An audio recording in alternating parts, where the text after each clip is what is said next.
I stand to be corrected in terms of the time, but I remember speaking to Joshua Maponga, ex-Bishop Joshua Maponga, at his home. I got to visit him at his home and speak to him about religion, culture, beliefs. I believe he was with the Seventh-day Adventist Church for 30 years. Again, I'm not sure of the time, but I think it's for 30 years before he started a new journey of discovering, exploring African spirituality and the beliefs of the African people and people that believe in nature from there. And I believe he's been on this journey for a couple of years now. A lot of his supporters and followers at the church and just Christians in general have called him many names over time. And what's worse is he's done this thing of questioning Christianity, questioning the Bible, etc. And look, he studied theology, so he understands the Bible inside out. He can quote you any verse.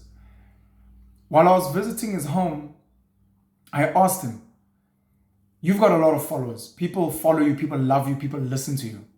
Why are you not being the Moses for the people? Why are you not being the Jesus Christ? Why are you not liberating the minds of people from orthodox religion, which has somewhat become oppressive and exploitative, and then push them on this new path and they can become the followers of Maponga? And at the time he gave me an answer, and at the time I thought this sounds like an excuse and a cop-out. But I understood him, and I went and I explored his answer, and I understood it even more. What Maponga J said to me was, the mind of the African, of the black African, is like land, and it is like soil. And over time, through colonization, oppression, exploitation, murder, it has been eroded with religion as well, where we once had fertile minds. Like soil, the plants have been taken out. There is no longer any fertilizer or manure put in the soil, and the soil has become barren. It's almost like hard, eroded soil, or like a desert. And he said the danger of trying to plant something in those minds is that you will get a lot of resistance and nothing will grow. The people will fight you. They will fight you and they might even kill you. And he said for himself, the reason why he pushes, he's got a movement called Farmers of Thought, F-O-T. The reason he's pushing Farmers of Thought is because he's doing the hard work of re-nourishing the soil, which is the mind of the African people. The work that he's doing, the literature that he's accumulating, the way that he dresses, because he dresses almost in this clownish, well, we call it clownish because we've been colonized by the West, but this alternative way of dressing, where you can wear certain hats, you can dress in certain clothes. There was a time where Amapi Shop, I think they were doing a reality TV show on Mocha Love, and they showed him in his home, and he said when it rains, he goes out into the rain almost naked and he baths in the rain. And he lives on natural herb. He pulled out his plants at his home, his beautiful plants, and he planted foods. And he's just going on this journey. He's a biker as well, so he travels throughout Africa, he engages people, he grew his beard and going through this journey of decolonizing himself, removing this British colonized way of being and being like, I'm going to be a blank slate and I'm then going to colonize myself again in a way that is more African like my ancestors, in a way that is more in tune with nature, in a way that is more fulfilling to the self. And that's what he's been on currently. And he said his job, he believes, in his generation is to try and work on as many minds as possible, to put water on these minds, to put fertilizer and manure in these minds, to make sure that these minds become fertile earth, so that people like myself or generations after me, when they find the mind of the African child, the black African child, and they want to plant nurturing seeds or good seeds, they will find fertile minds that are ready. Like I said, at the time I thought it was a cop-out, because in my head I'm like, I think you can do the work. I think you can start planting the seeds. And I think I'm making this video, of course, because I'm revisiting that conversation. But also because every now and then, when I look at some of the work I'm doing, the conversations I have on the panel show, some of the content I'm shooting for the virtual Nkuku, some of the engagements I have about politics, finance, on Twitter, Instagram, on Facebook, and some of my WhatsApp groups and Telegram groups, I just keep thinking maybe I should focus my energy on Penuelism. Penuelism is my religion, my culture, my belief system. It is going to be 5 years old in 2023, where I am saying, listen to Penuel as your leader, teacher, and life guide. I realized at some point that, number one, true wealth in the world, true wealth is nature, the land, the water, the rocks, the commodities, food, plants, vegetables, the animals, wild and domesticated. That is true wealth. And then the last component of true wealth, which is the most important for this conversation, is human beings. And the battle in time memorial is the battle for the mind of the human being. Who controls your mind? And owning your mind is the first principle of Penuelism. If you read my book, Penuelism Principles, the battle is for the mind. Who controls your mind? When you speak a language, whose language is that? Whose agenda does it serve? When you dress in certain clothing, who told you to dress like that? When you eat certain foods, when you take certain medicine, when you say, I want to go to school and I want to get a good job and I want to earn money and I want to live in a nice house and who taught you that? Who has contained your mind and convinced that this is the right way to live? Is it Islam? Is it Christianity? Is it Buddhism? Is it Judaism? Is it Rastafarianism? If it's not religion, is it politics? Is it a nation? I will die for my country. I'm an American. No, I will die for my country. I am Spanish. I will die for my country. I'm Nigerian. Is it something else? Is it your family name? Tino Mlocho. Tino Omlaba. Tina Onumalo. Is it dying for a surname? Is it a gender? I will stand for all women out there. All the women that have been downtrodden and oppressed and exploited. Who controls your mind? When a lockdown happens, when someone tells you that this medicine is right, no, I believe in the science. No, according to history books. Who wrote those history books? And whose agenda does it serve? I realized when I studied this that, look, at the most fundamental level, religion controls a lot of minds. After we have argued the science, after we have argued the history, after we've debated the textbooks and ideas and what, we're like, look, at the end of the day, it is God's way. God says this. And God through his messengers, whether it is Muhammad, whether it is Jesus Christ, whether it is Abraham, whether it is Buddha, it doesn't matter, but God is the beginning and the end.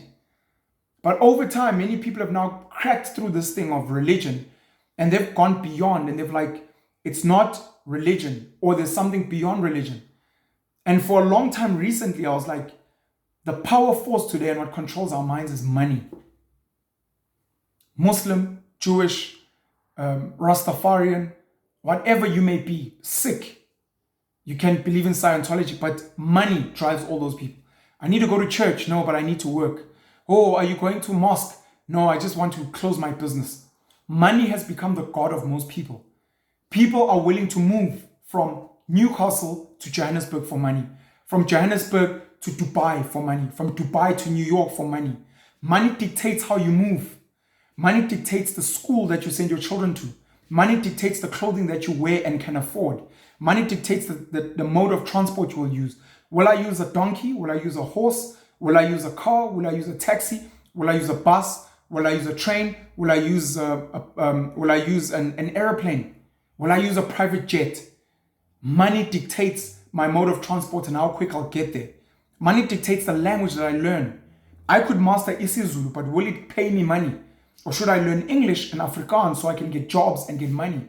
Should I learn Mandarin so I can trade with the Chinese? Should I learn Spanish so that I can trade with Latin America and parts of Europe? Should I learn French because half of the African continent speaks French and I want to trade with them? So the language I choose, the church that I go to, ruled by money. So money is God. But then upon further investigation, I realized, but money in itself is just a tool. It is a middleman between goods and services. I will cut your hair, you will get me money so that I can go buy food. If you have the food and I can cut hair, I can cut your hair for food. I don't need the money.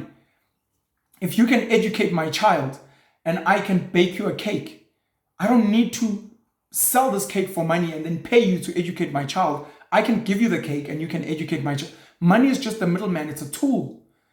And I'm like, the power is the person who convinced people that money is actually something. That is the power. And that power is psychology. Who convinced people, number one, and how?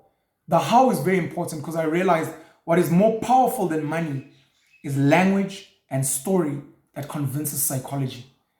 So now the question becomes, how do you master language and story to influence the psychology, to colonize the minds of people, to get them to believe in something? And with Penuelism, that becomes my thing now. And we laugh about it. Penuel has this cult called Penuelism. Yes, it's a cult because by definition, it is a religion based around a central figure who is myself, Penuel.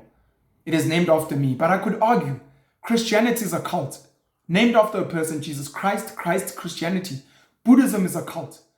And if you watch Explained on Netflix, one of the quotes that comes out in one of their episodes is cult plus time equals religion. So it starts off as the cult, uShembe, Isaiah Shembe. Over time, it becomes a religion, Isonto Lama Nazareta, the Shembe church. As with anything else, Abraham spoke to God according to him, and then he gave birth to Judaism, Islam, Christianity. It started with Abraham. We just call them Abrahamic faiths, but we don't call it Abrahamism. But essentially, that's what it is. It is one person who creates this thing. One person who creates it, and then people. So I'm creating this cult, and in this cult, I'm saying, I want to challenge for the minds of people. And how do I do that? I could do it through money. Of course, like I said, it's one of the tools.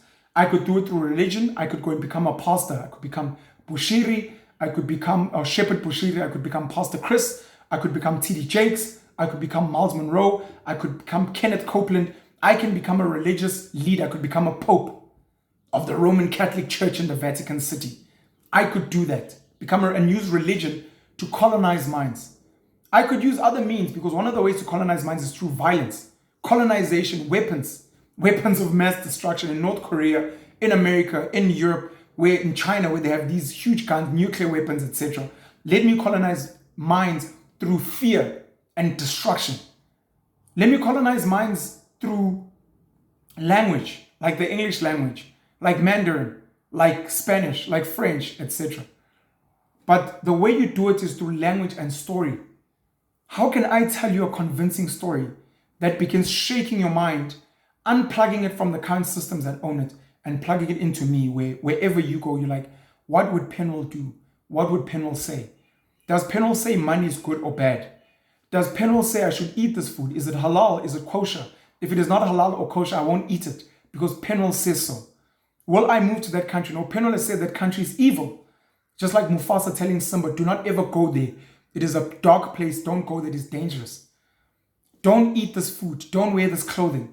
Don't worship these false idols. Don't work for those people. They are our enemy. Serve this God. Serve this person. Wake up every morning and exercise. Don't exercise. Send your child to that school. You have to send a child to school. It is their right to education. That is not a real human thing. It's a story.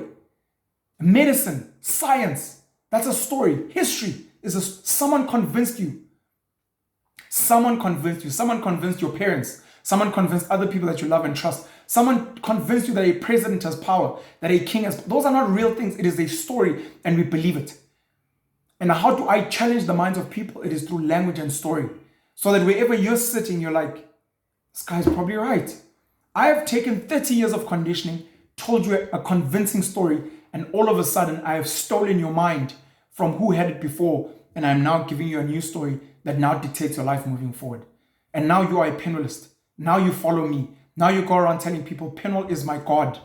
He is the beginning and the end of my life. He tells me that life only exists because I exist and because he exists. Before that, there is no life. There is just story that we've been convinced, because no one has lived old or long enough to be able to come and verify and validate those stories. No one has done all the data and made all the people that claim to be sick, etc., to tell you the story. It is just a story. And they perpetuate stories through numbers and stats and books. And once you convince enough people, cryptocurrency, Bitcoin, Chat GPT, once you convince enough people that this is it, this is the thing, it becomes a fact. You can go and check it on Google. You can read an encyclopedia. You can go ask your parents. You can go ask the president. Go ask these experts. Go ask the scientists. Go. It is a fact. It's not a fact. It is a story that has been sold so well that a lot of people believe it. One thing, if you look at this story, the world map is not drawn according to scale. The African continent is way bigger than some of the other continents, but the map is not drawn to scale. Something you can go look up. I've just told you a story. You can go verify it, and you'll come back and you'll realize that it's right and that things are not the way they seem. Penuel the Black Pen. Penuel is God. Penuelism is the answer.